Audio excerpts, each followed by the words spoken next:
So Paul says, be ye not unequally yoked together with unbelievers. Now, you can mingle with unbelievers. You can talk to unbelievers. You can witness to unbelievers. But you cannot yoke yourself together with them. Be careful. People, be careful. I want to give you some advice. Something that I've learned.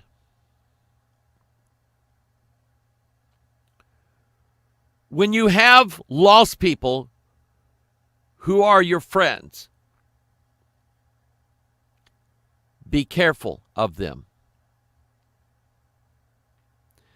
Because Ephesians 2 tells us that there is a prince of the power of the air that dwells inside of them. The spirit that now worketh in the children of disobedience. And while you may think that they are your friend, they are an agent for the other side, our enemies. They may act friendly to you. They may act like they're and you might say, well, I'm close to them because I want to lead them to the Lord. Let me tell you what God said about that. God said, be ye not unequally yoked together with them, and to come out from them. Now, if they want anything to do at all with Jesus Christ, they also will be willing to come out, because that's what we did, is it not? I mean, God led me out of a whole, you have to understand, the denomination I grew up in, those were my heroes. I wanted to be like them. I wanted to serve them. I would have given myself, my ministry, my everything that God gave me, I would have yielded over to the denomination. And it hurt me greatly, and still does, to be rejected by them. And I've been rejected by people in the denomination that I thought were my friends. And it hurts immensely. But you are who you are. You are who God made you to be.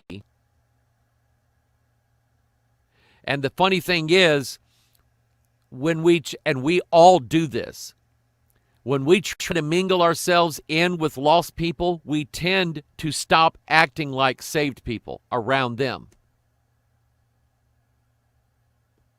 It's the truth. So it really never works out. We always try to be more like them in order to please them, rather than being what God called us to be and letting Christ be lifted up in our lives. And he said that will draw all men unto me. But us yoking ourselves with unbelievers, that doesn't work. It never has. It's not God's way of doing it. And even if you think you have succeeded in that, they started coming to your church or whatever, understand that they are still a member of the other team. And I mean it. God calls us out. He does not tell us to stay in, infiltrate, get them to like you, then I'll say, no, that's not what he says. If I be lifted up, I will draw all men unto me. But there are some people that when Christ is lifted up in your life, they're going to hate your gut. They're going to hate you for it. And they want nothing to do with you. Absolutely nothing. And I'm telling you, it is the worst feelings in the world to feel like you're alone.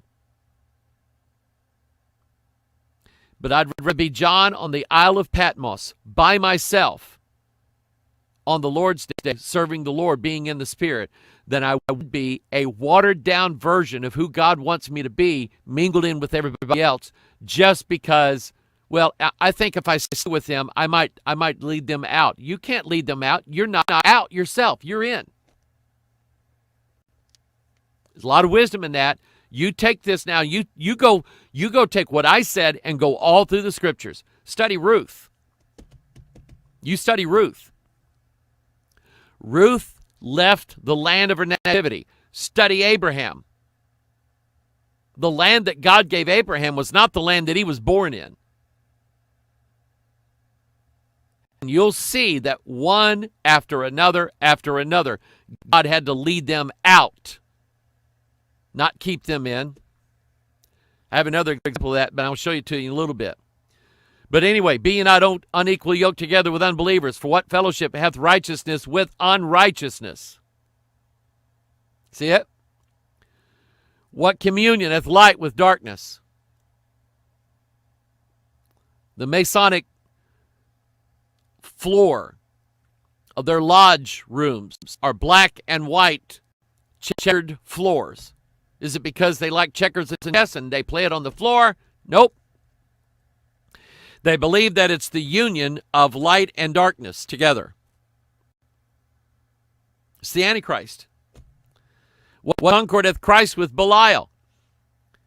Satan tried 3 times to get Jesus into an agreement with him. And all 3 times Jesus quotes scripture why he couldn't do it. What part hath he that believeth with an infidel? By the way, there's 6 things here.